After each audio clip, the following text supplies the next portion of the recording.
Chapter 3: The Don's Simple View of Right and Wrong.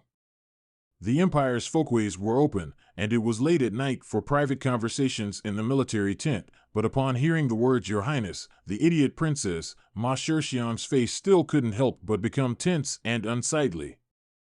After that honorable woman entered Wei Cheng, how small-minded and cautious and nervous he was. Where did he expect Ning to actually make such a mean comment in such a big way? And he didn't think Ning's comment was fair, so his face became even more unsightly.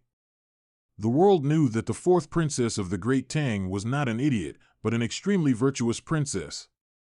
With the strength of the state of Great Tang and the prosperity of its army, whether facing the barbarians of the steppe or facing the rest of the Central Plains, it would never consider such a humiliating political tactic as peace. And apart from the early years when Emperor Taizu's most loyal barbarian generals married a few of the clan's daughters, there were no more similar cases.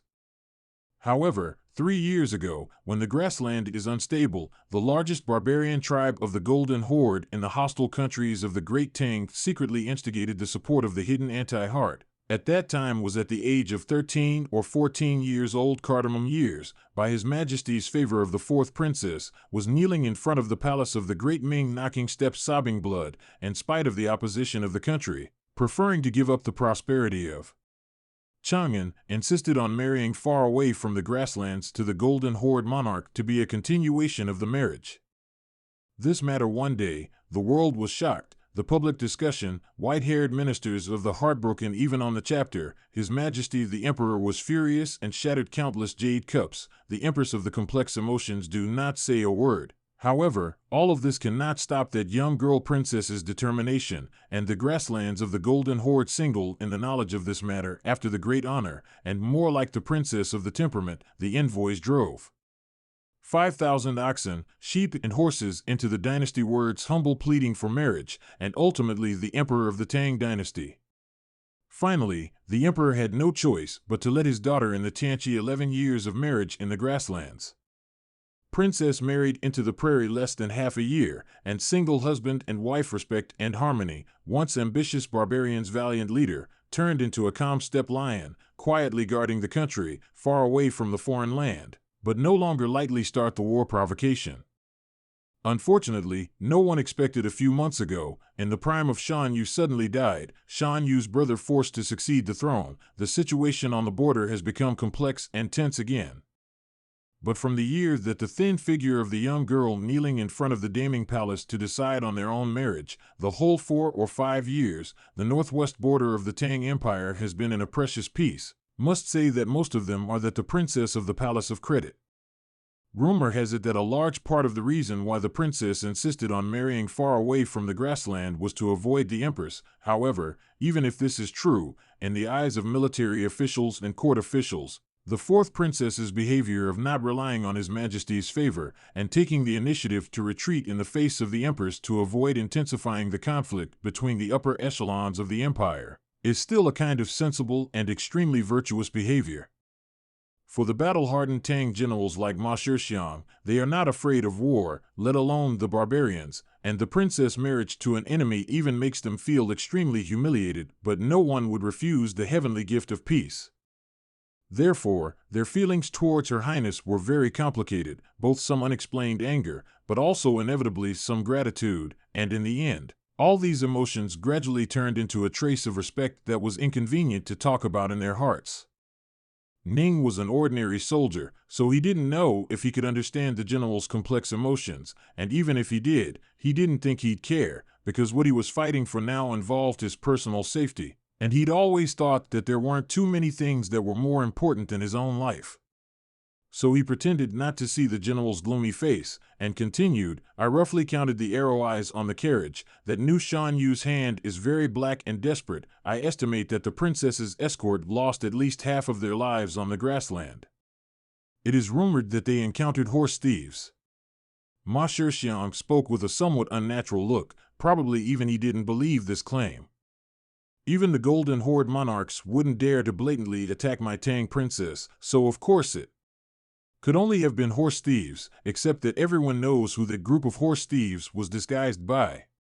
Ning continued, but this thing is wrong on second thought. Everyone knows that the horse thieves are the new Shan Yu cavalrymen pretending to be them. Where did that barbarian get such big guts? Is not afraid of the anger of the court to send troops to level his golden horde? Great Tang to martial arts country, the people's style of simple and brave and ruthless, can be called the world's strongest country, the most care about dignity. However, if you want to completely level the grassland barbarian's golden horde, I am afraid that also want to let the national strength loss of half. To put the empire into turmoil and hardship for the sake of an attack on a married princess seems to be an impossible thing, but in fact, in the history of the Great Tang there are often such stories that can be said to be spirited and heroic. One of the most famous examples occurred in the late years of the great ancestor.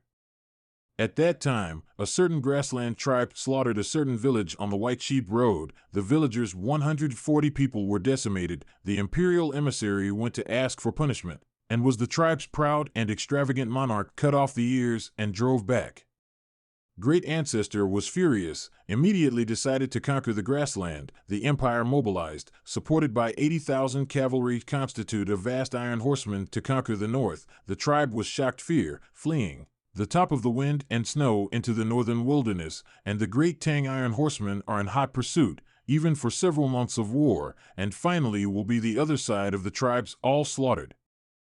Months of continuous fighting, all slaughter enemy riders, seemingly simple description, seemingly dashing scenery of the end, but hides the terrible price paid by the Great Tang Empire.